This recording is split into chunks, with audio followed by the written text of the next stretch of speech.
नमस्कार, आप सभी को वसंत पंचमी की ढेर सारी शुभकामनाएं। विद्याम देहि नमोस्तुते। भारत की 6 ऋतुओं में वसंत ऋतु विशेष है। इसे ऋतुराज या फिर मधुमास भी कहा जाता है। वसंत पंचमी प्रकृति के अद्भुत सौंदर्य, श्रृंगार और संगीत की मनमोहक ऋतु यानी कि ऋतुराज के आगमन का संदेश लेकर आती है। वसंत पंचमी के दिन ही शरद ऋतु की विदाई के साथ पेड़ पौधे और प्राणियों में नए जीवन का संचार होने लगता है। प्रकृति श्रृंगार करके ठिठाने लगती है। वसंत पंचमी मनाने का कारण क्या है, ये हम जानेंगे, और कैसे हम पूजा करें माता सरस्वती की, ये भी हम बताएंगे। ब्रह्मा जी ने सृष्टि की जो रचना की है उसके बारे में आपको बता दें कि जब उन्होंने मनुष्य की रचना के बाद उन्हें यह एहसास हुआ कि सिर्फ मनुष्य की रचना से सृष्टि नहीं चलेगी, इसके लिए कुछ और करना पड़ेगा। उन्होंने ये भी अनुभव किया कि निःशब्द सृष्टि का औचित्य ही नहीं है, क्योंकि शब्दहीनता के कारण विचारों की अभिव्यक्ति तो हो ही नहीं सकती, और अभिव्यक्ति के माध्यम के नहीं होने से ज्ञान का प्रसार भी नहीं हो पाएगा। तो विष्णु जी से अनुमति लेकर उन्होंने एक चतुर्भुजी स्त्री की रचना की, जिसके एक हाथ में वीणा और दूसरे हाथ पर वरमुद्रा था। ऐसे ही दोनों हाथों में, यानी कि पीछे के दोनों हाथों में, एक में पुस्तक और एक में माला थी। शब्द के माधुर्य और रस से युक्त होने के कारण इनका नाम सरस्वती पड़ा। सरस्वती जी ने अपनी वीणा को झंकृत किया तो समस्त सृष्टि में नाद का प्रादुर्भाव हुआ। क्योंकि सरस्वती का अवतरण माघ मास के शुक्ल पक्ष की पंचमी तिथि को हुआ था, इसलिए इस दिन को हमने वसंत पंचमी का नाम दे दिया।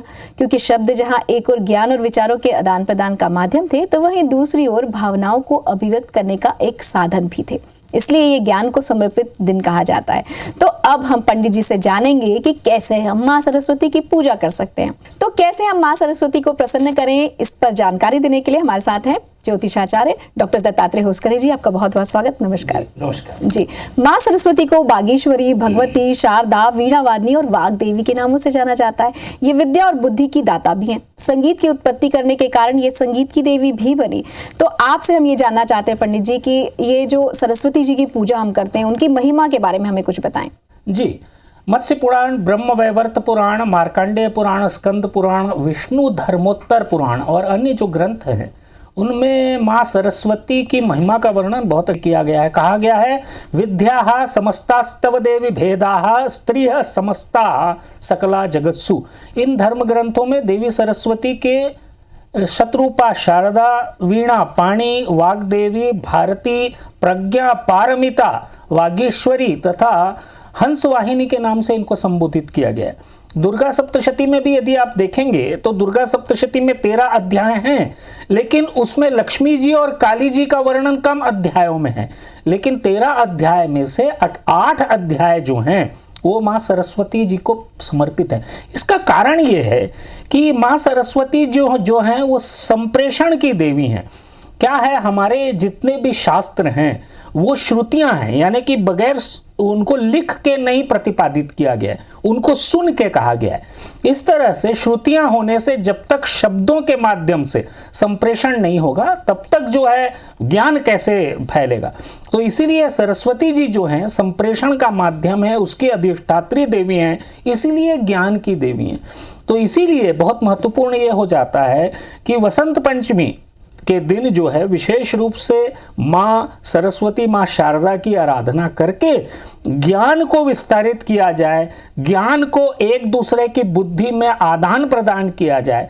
ये जो है पूरी की पूरी विधियां जो हैं, निश्चित रूप से आगे मैं आपको कार्यक्रम में बताऊंगा कि किस ढंग से इसको बुद्धि को विकसित किया जा सकता है या कैसे इसका लाभ उठाया जा सकता है। जी, जैसा कि आपने बताया कि ज्ञान की देवी हैं, संप्रेषण की देवी हैं, तो अब सवाल ये उठा है कि माता को प्रसन्न कैसे करें। तो अब आप इसकी पूजन विधि हमें बता दें। माँ आदि शक्ति, माँ सरस्वती का पूजन करने के लिए विशेष रूप से जो है प्रातःकाल उठें, स्नान करें, श्वेत वस्त्र धारण करें। श्वेत वस्त्र धारण करने के उपरांत जो है, यदि आपकी सरस्वती माँ की प्रतिमा हो या सरस्वती जी की आपकी फोटो हो, जो भी आपके पास उपलब्ध हो, उसको सामने रखें, पीले आसन पे उनको विराजमान करें, सरस्वती जी को पीले वस्त्र अर्पित करें और इस तरह से फिर पूजन प्रारंभ करें। पूजन जो है षोडशोपचार भी हो सकता है, पंचोपचार भी हो सकता है।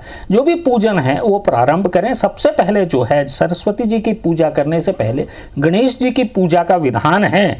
कणानाम त्वा गणपति गुंगवाम है, ऐसा कहते हुए गणेश जी का आह्वान कर ले। उसके पश्चात जो है सरस्वती जी का आह्वान करें। सरस्वती जी जो है माँ काली, महालक्ष्मी, महासरस्वती तीनों का एक सम्मिश्रण है, इनका स्वरूप है।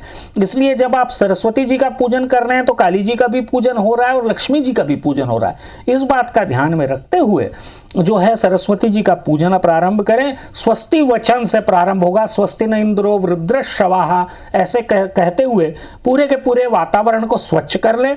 अपवित्र पवित्रो वा सर्वावस्थाम गतोपि वा, यह कहते हुए पवित्रीकरण करते हैं। उसके पश्चात जो है माँ सरस्वती जी का पूजन प्रारंभ करें। माँ सरस्वती जी को स्नान कराएं गंगा जल से।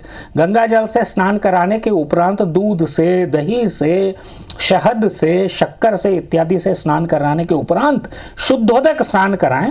उसके पश्चात जो है सरस्वती जी को पुनः वस्त्र अर्पित करें, पीले गेंदे का फूल अर्पित करें, धूप दीप इत्यादि अर्पित करने के उपरांत नैवेद्य अर्पित करें, यानी कि भोग चढ़ाएं।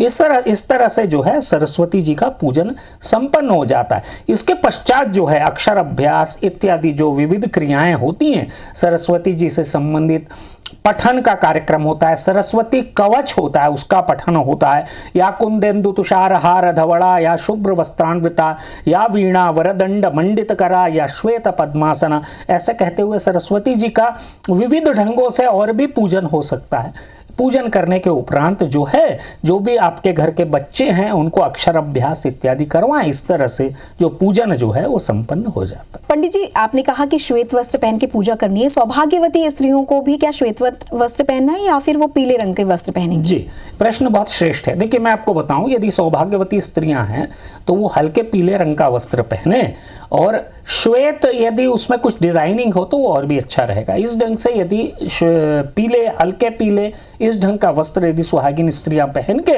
अपने बच्चों के लिए ये विशेष अनुष्ठान करें तो निश्चित रूप से इसका फल मिलेगा। पंडित जी, ऐसा कहा जा रहा है कि 14 तारीख को ही सर्वार्थ सिद्धि योग है, जिसे बहुत शुभ माना जाता है, तो ये इसका क्या महत्व है?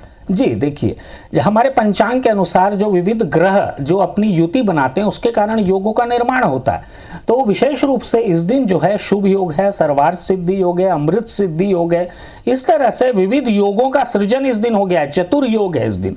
तो उन चतुर योगों में यदि पूजन किया जाए विशेष रूप से विद्या प्राप्ति के लिए विभिन्न तरह के जो हैं पूजन किए जाएं तो निश्चित रूप से बच्चों को विशेष रूप से इसका लाभ होता है। और खाली बच्चों को ही लाभ नहीं होता, मैं विशेष रूप से कहना चाहूँगा, क्योंकि चतुर्योग है, यदि इस दिन विशेष रूप से बड़े भी, वे लोग भी जिनको रोजगार इत्यादि प्राप्त नहीं हो रहा है, वो भी पूजन करें तो कॉम्पिटिटिव एग्जाम इत्यादि में उनको भी सफलता मिलने के चांसेस बढ़ जाते हैं। तो इसीलिए सरस्वती जी का पूजन जो है बहुत ही ज़्यादा महत्वपूर्ण है। अब प्रश्न ये उठता है पंडित जी कि ऐसा कहा जाता है कि वसंत पंचमी के दिन जो नए बच्चे हैं जो पहली बार लेखन कार्य कर रहे हैं उनके लिए ये दिन काफी शुभ होता है। अक्षराभ्यास का दिन बहुत अच्छा होता है वसंत पंचमी के लिए। तो ये अक्षराभ्यास जो पहली बार लेखन करने वाले उन्हें माता पिता किस तरह से तैयार करें? जी देखिए, सबसे महत्वपूर्ण बात यह है कि बच्चों को तो वैसे बचपन से ही जब उनको बोलना आता है उस समय से ही सरस्वती जी की प्रार्थना सिखाई जानी चाहिए। सरस्वती महामाये दिव्य तेज स्वरूपिणी हंस वाहिनी समायुक्ता विद्या दानम करो तुम्हें, ये मंत्र अवश्य सिखाना चाहिए। लेकिन विशेष रूप से वसंत पंचमी के दिन आप सबसे पहले एक स्लेट ले लीजिए, एक कलम ले लीजिए, स्लेट पे लिखने वाली चौक जो होती है वो ले लीजिए, और एक पात्र में शहद ले लीजिए और अनार की कलम ले लीजिए। अब ये काम कीजिए कि बच्चे को पूर्व मुख करके बैठाइए आसन में पीले रंग के, और वो जो शहद है वो अनार की कलम है, इसको लेकर बच्चे की टंग पे यानी कि जिह्वा पे एम लिखाइए, मतलब ऐनक का ए और उसके ऊपर बिंदु, ये लिखिए और बच्चे से स्लेट पे भी यही शब्द जो है लिखवाइए। इस तरह का करने से निश्चित रूप से कहा गया है शास्त्रों में कि बच्चे का अक्षराभ्यास संपन्न हो जाता है और उसकी विद्या में, उसकी बुद्धि में, उसके चातुर्य में, उसके बल में इत्यादि में बहुत ज़्यादा वृद्धि होती है और बच्चा भाग्यशाली हो जाता है। ये खाली बच्चों के लिए नहीं है, जिनका कभी यह अभ्यास नहीं हुआ है उनका भी यह अभ्यास करवाया जा सकता है, चाहे बड़े क्यों ना हो गए। तो इस तरह का यदि वसंत पंचमी के दिन कराया जाए तो निश्चित रूप से ऐसे प्रूफ मिलते हैं कि इससे विद्या में प्रबलता आती है, बुद्धि बढ़ती है, मेधा शक्ति बढ़ती है और भाग्य प्रबल होता है। जी, तो एक ऐसा मंत्र बता दीजिए हमारे दर्शकों के लिए जो कि बच्चों को सिखाया जा सके और माता सरस्वती प्रसन्न हो जाए। जी, जैसा कि मैंने आपको बताया कि सरस्वती जी के विभिन्न मंत्र है। तो सरस्वती महामाये दिव्य तेज स्वरूपिणी हंस वाहिनी समायुक्ता विद्या दानम करो तुम्हें, ये एक मंत्र है। लेकिन सरस्वती स्तोत्र में विभिन्न तरह के मंत्र आते हैं। उन मंत्रों के भी यदि उच्चारण किए जाएं तो निश्चित रूप से इसका लाभ हर शिशु को, हर बच्चे को, हर बड़े को अवश्य मिलता है। जी बिल्कुल, जैसा कि पंडित जी ने बता दिया है कि हमें किस तरह से माता सरस्वती को प्रसन्न करना है। तो मान्यता ये भी है कि वसंत पंचमी यानी कि सरस्वती पूजन के दिन भगवान श्री कृष्ण अपने भक्तों के साथ वृंदावन में होली खेलते हैं। ये फाग उत्सव की शुरुआत भी होती है और 40 दिन तक यानी कि 960 घंटे तक ये उत्सव चलता है। इस अवसर पर श्रद्धालु जो है वो जमकर अबीर गुलाल भी उड़ाते हैं। इसको कई दिनों तक मनाने की परंपरा भी है। ज्योतिष में वसंत पंचमी को अत्यंत ही शुभ माना गया है। गृह प्रवेश के लिए, विवाह के लिए और मांगलिक कार्यों के लिए भी, नए उद्योग के काम शुरू करने के लिए भी, विद्या आरंभ करने के लिए इस दिन को काफी शुभ माना जाता है। तो अब ये जान लेते हैं कि राशि के अनुसार हमें कैसे मां सरस्वती को प्रसन्न करना है, बताइए पंडित जी। जी, विशेष रूप से क्योंकि वसंत पंचमी एक अबूझ मुहूर्त होता है, इस दिन सारे मांगलिक कार्य होते हैं, तो इसीलिए बुद्धि को कुशाग्र बनाने के लिए, किसी भी बच्चे को थोड़ा सा विद्या से संबंधित थोड़ा सा तीव्र बनाने के लिए विशेष रूप से राशि के अनुसार जो हैं ये उपाय होते हैं। मेष राशि के लिए मैं मंत्र बता दे रहा हूँ, ह्रीम सप्ताश्वः सप्तरज्जुश्च अरुणों में प्रसिद्ध। तो इस मंत्र का उच्चारण प्रतिदिन प्रातःकाल यदि करेंगे वसंत पंचमी के उपरांत तो निश्चित रूप से लाभ होगा। वृषभ राशि के लिए मंत्र है विद्या वारिदी ह्राम ह्रीम ह्रोम ऐम रोम ह्रम हेरम्बाय नमो नमः। इस मंत्र का यदि प्रतिदिन उच्चारण करेंगे तो लाभ होगा। मिथुन राशि के लिए चंद्र मंत्र दधिशंक तुषाराभम क्षीरोदार्णव संभवम चंद्रमसे नमः, इस मंत्र का यदि उच्चारण करते हैं तो प्रातःकाल यदि उच्चारण करेंगे तो निश्चित रूप से लाभ मिलेगा। कर्क राशि के लिए जो है वो हनुमत मंत्र का उच्चारण करना चाहिए। कर्क राशि के जातकों को हम हनुमते नमः रुद्रात्मकाय हुम फट, इस मंत्र का यदि उच्चारण करेंगे तो विद्या जो है प्रबल होगी। और उसी तरह से सिंह राशि के जातक हैं उनके लिए कृष्ण भगवान का मंत्र जो है सच्चिदानंद स्वरूपाय विश्वोत्पत्त्यादि हेतवे श्री कृष्णाय नमः, इस मंत्र का जाप करेंगे तो लाभ होगा। ये बच्चों के लिए ही नहीं है, बड़ों के लिए भी है। और कन्या राशि के जातक जो हैं वो लक्ष्मी जी के मंत्र का जाप करें, ह्रीम श्रीम ह्रीम महालक्ष्मी देव्यै नमः, इसका जाप करेंगे तो विद्या में प्रबलता आएगी, बुद्धि तीव्र होगी। तुला राशि के जातकों के लिए सरस्वती मंत्र है सरस्वत्यै नमो नित्यम भद्रकाल्यै नमो नमः, इस मंत्र का जाप करेंगे तो बुद्धि में तीव्रता आएगी। वृश्चिक राशि के जातक जो हैं इस मंत्र का जाप करें वंदे विष्णुम भवभयहरम सर्वलोकैकनाथम, इस मंत्र का जाप करने से बुद्धि में प्रबलता आएगी। धनु राशि के जातकों के लिए शनि मंत्र होगा प्राम प्रीम प्रोम सह शनिश्चराय नमः, इस मंत्र का यदि जाप करेंगे और इसको प्रतिदिन करें निश्चित रूप से इसका लाभ मिलेगा।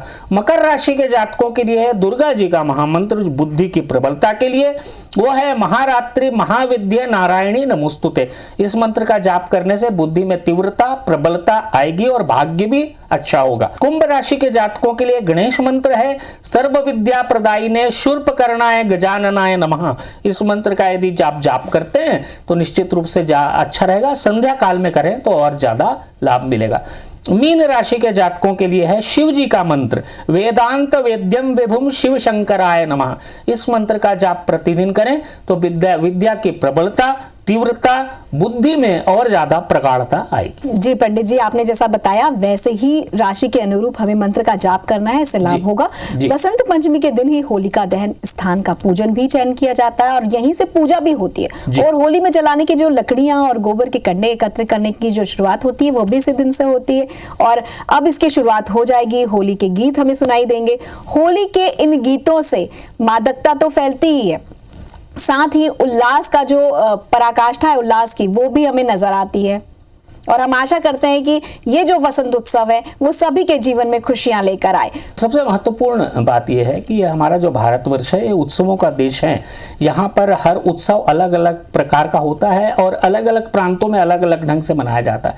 वसंत पंचमी उत्सव जो है वसंत ऋतु का जिसके आते ही ये उत्सव जो है मनाया जाता है और प्रकृति का कण कण जो है वो आच्छादित हो जाता है, खिल उठता है।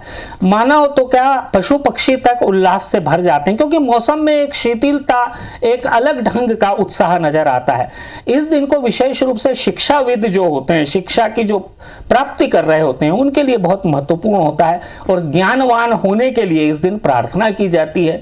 कलाकार हों, संगीतज्ञ हों, लेखक हों, गायक हों, वादक हों, नाटककार हों, नृत्यकार हों, इन सभी के लिए जो है अपनी विद्या का प्रारंभ करने का एक बहुत अच्छा उत्सव ये होता है। इस दिन उपकरणों की भी पूजा होती है और माँ सरस्वती जी की वंदना इस दिन विशेष रूप से करके पूरा का पूरा ज्ञान प्राप्त किया जाता है। बिल्कुल, साहित्यकारों के लिए वसंत प्रकृति के सौंदर्य और प्रणय के भावों की अभिव्यक्ति का ये अवसर होता है, तो वीरों के लिए शौर्य के उत्कर्ष की ये प्रेरणा का दिन है। वसंत तो सारे विश्व में आता है, पर भारत का वसंत कुछ विशेष है, क्योंकि भारत में वसंत केवल फागुन में आता है और फागुन केवल भारत में ही आता है। गोकुल और बरसाने में फागुन का फाग, अयोध्या में गुलाल और अबीर के उमड़ते हुए बादल, खेतों में दूर दूर तक लहलहाते सरसों के पीले पीले फूल, केसरिया पुष्पों से लदी हुई टेसू की झाड़ियां और होली की उमंग भरी मस्ती जवा दिलों को गुदगुदाती है और फागुन की मस्त बयार इसमें और रौनक भर देती है। भारत और केवल भारत में ही ये बयार बहती है। आप सभी को वसंत पंचमी की ढेर सारी शुभकामनाएं। नमस्कार।